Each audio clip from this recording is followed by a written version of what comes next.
Tadi ahli singgung sedikit menyebut tadi soal lie detector, tes poligraf. Yang lalu dalam perkara ini juga salah satu bukti yang diajukan adalah terkait dengan hasil tes poligraf, saudara ahli. Ini terkait dengan mekanisme pembuktian.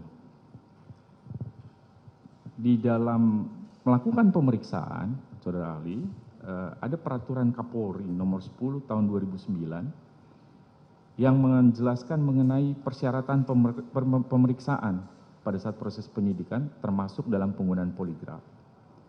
Dalam salah satu ketentuan pasalnya di pasal 13 diatur bahwa tes poligraf itu harus dilakukan terhadap si terperiksa dalam keadaan bebas, tidak dalam tekanan.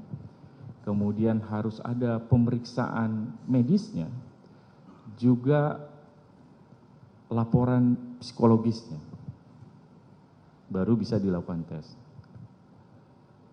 Dari proses itu, apabila proses itu tidak ditaati sesuai dengan ketentuan di peraturan Kapolri nomor 10 tahun 2009, apakah kemudian hasil poligraf bisa digunakan sebagai bukti yang sah untuk membuktikan di pengadilan? Mohon penjelasan dari ahli. Baik. Terkait dengan poligraf, saya kira ini sesuatu aspek yang masih perlu diperdebatkan lebih lanjut. Kenapa demikian? Apakah hasil poligraf itu, merupakan barang bukti atau alat bukti dia? Alat bukti dia. Ada yang menyebut poligraf itu adalah alat bukti, ada yang menyebut sebagai barang bukti.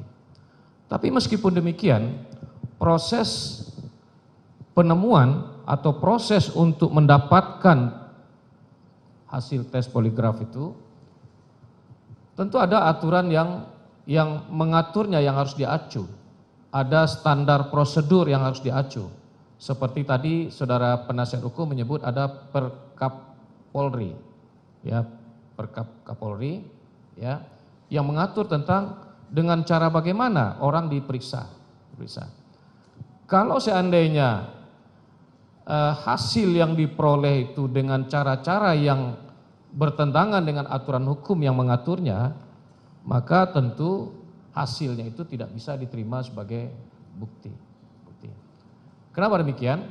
Karena sesuatu yang diperoleh dengan cara-cara yang tidak benar, dengan cara-cara yang melawan hukum, maka itu tidak bisa diposisikan sebagai bukti di dalam perkara tersebut.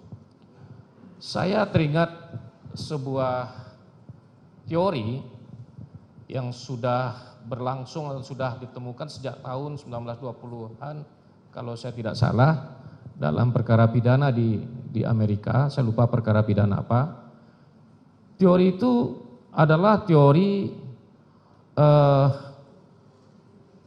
the fruit poisonous tree, teori buah dari pohon yang beracun.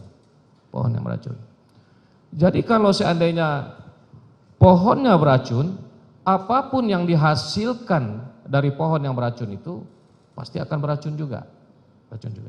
Sehingga dengan demikian, kalau ini kita kaitkan dengan proses penemuan alat bukti, kalau seandainya cara memperoleh alat bukti itu adalah sesuatu yang tidak benar, maka alat bukti itu adalah juga menjadi sesuatu yang tidak benar. Demikian.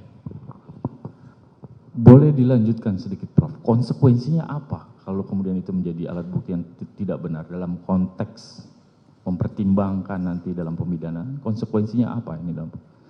Apakah tetap bisa digunakan atau harus dikesampingkan dari pertimbangan? Kalau itu disimpulkan sebagai sesuatu yang tidak benar karena cara memperolehnya bertentangan dengan aturan, maka tentu kalau seandainya dia diposisikan sebagai bukti, tentu dia tidak bisa diterima sebagai alat bukti yang sah. Harus dikesampingkan. Baik.